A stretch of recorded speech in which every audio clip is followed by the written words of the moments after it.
The Pascagoula Abduction case is one of the most famous alien abductions in history. It happened on October 11, 1973. Calvin Parker, a sprightly 19-year-old, had just completed his first day at work. That evening, he and his friend Charles Hickson decided to go fishing on the west side of the east bank of the Pascagoula River. What they encountered would change their lives forever. It's become known as the Pascagoula incident and garnered worldwide attention when the news broke that Parker and Hickson had been abducted by aliens. A lot has been written and said about what happened in Pascagoula on that fateful fall evening. Hickson passed away in 2011 at the age of 80. Parker remained quiet about what happened for more than 40 years. But in the past 5 years, Parker has released 2 books on his ordeal. World-renowned British UFO researcher and publisher Philip Mantle has been instrumental in getting Parker to open up in recent years. Parker's memory of the events of that night have never wavered. He recalls vividly what happened. In a nutshell, an alien craft appeared and hovered several feet off the ground not far from them. Here they fixing to run us off.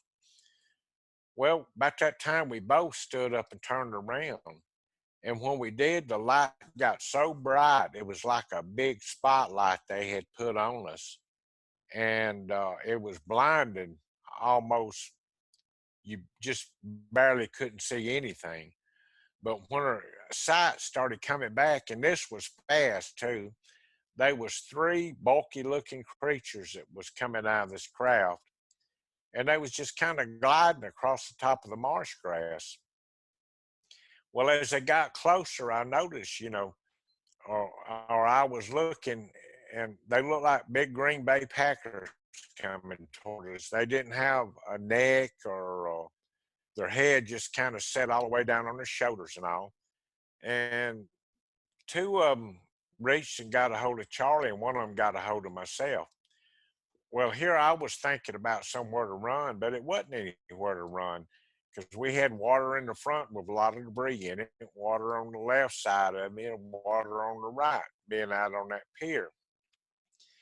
Thinking back, now what I should have done was just took Charlie and put him up there in front of me and let him get him and me leave, but it didn't quite work that way. But anyhow, 2 of them got a hold of Charlie, 1 got a hold of myself, and immediately when he grabbed me by the left arm, I felt an injection of some kind, or I heard a little poof of air, what I really heard. And I was relaxed. I wasn't scared no more. So later we determined that that was some kind of something to get you, knock the edge off where you wasn't so scared. Well, they levitated us, or levitated me. Now I lost sight of Charlie, floated me up to the front door of the craft. And I was just thinking about where did all these bright lights come from. And I was looking inside when we got to the door, and it was looked like it was coming out of the paint, looked like it was just made there. And this thing got to the door and paused for a second, made a left turn. Then he made a right turn, went down a hall a little ways, turned right, and took me into what I call the examination room. And there was one of the most beautiful tables you ever seen in your life. It like it was probably glass or crystal clear. It's actually a pretty table, and I was sitting there looking. All I could do was look forward. I couldn't really move nothing. I could roll my eyes and roll my head, and that was about it. And this big ugly thing put me on this examination table, and I'm going to call him a robot because that's the way he moved mechanical-wise. He didn't act like he had any kind of sensations and all about him. Well, he laid me at an angle on this table, and I was laying down looking straight up at the ceiling. And I noticed there's something about the size of a deck of cards. It was a little blue on the bottom. And it come down and stopped about 1.5 feet in front of my head. This thing started circling my head, and as it would circle, about every quarter turn, it would give a clicking noise. And then when it clicked a few times, it got back up in front of my head and stopped, and then it shot back up into the ceiling. And that was the end of the clicking. but I could sense another presence there besides the old big ugly one that was over in the corner now. By this time, he moved over there and he just shut down more or less. But I could sense that there was something coming toward me. And I rolled my head a little bit, and this is where and I'm calling her female, and I don't know if she was or not. I really don't know if it was male, female, or what it was, but she favored a female, and when she communicated, not by voice, but telepathically, she did it in a female's voice. So she came over, and the first thing she did was grab me by the cheek, and I did notice her fingers, her hands, on her two middle fingers on both her hands was a little longer than the average human hand. Now, the old robotic looking creature, he had like crab like hands or on his hands, but she had normal looking hands with the exception of the two fingers. Well, she kind of rubbed my cheek. I didn't feel any sensation whatsoever of warmth or feelings or anything. No, couldn't smell any smells. But the shocking thing, the next thing she did was took her other hand, pushed down on my chin, and she took the two middle fingers and she run down my throat. Wow. And was trying to come up behind that little thing that hangs down in back of your throat. I don't know what the technical term is for it, but it just hangs down back there. Mm-hmm. And I started choking. I couldn't breathe. My nose started bleeding. So she automatically just pulled out. Now, this is the only communication I had with her then.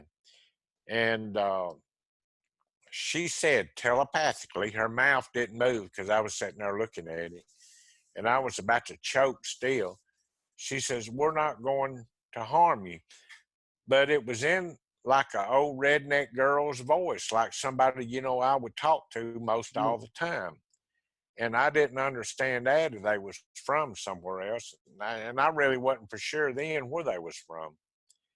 And she said, "We're not going to harm you." Then she made a mumble noise. And she did that verbally with her throat.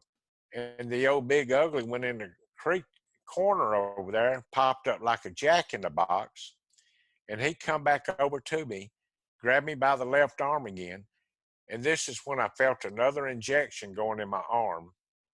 And it just kind of settled me down. He carried me out, set me down about the same spot he put me out, except I was facing the river this time with my arms stretched out.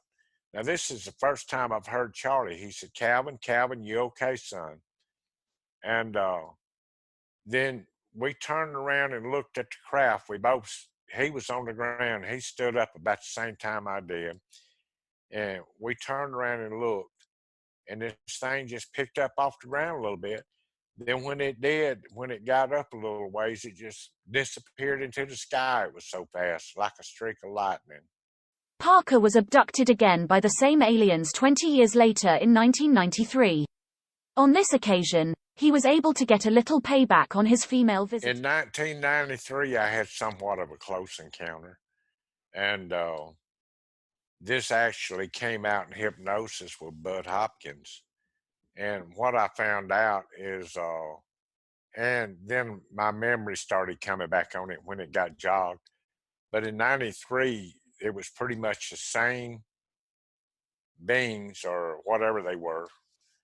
And they had tried it again, and me and her actually got into a physical competition on the ship.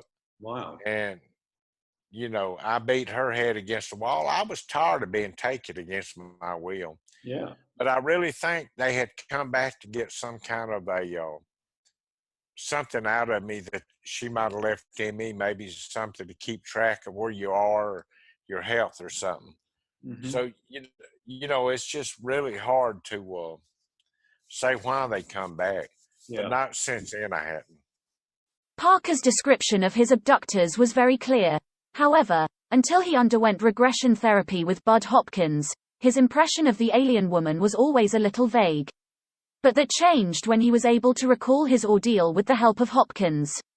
Recently, artist Jason Gleaves produced a series of images portraying the female alien at the center of the Pascagoula abduction.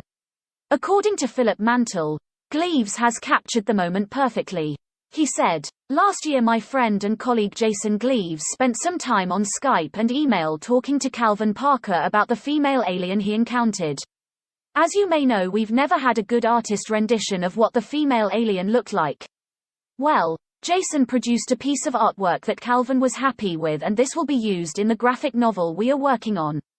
Since then, Jason has gone on to produce a variety of 3D UFO dioramas or scenes for people. Personally, I think Jason has done an excellent job, and this will be added to my ever-growing collection of UFO memorabilia.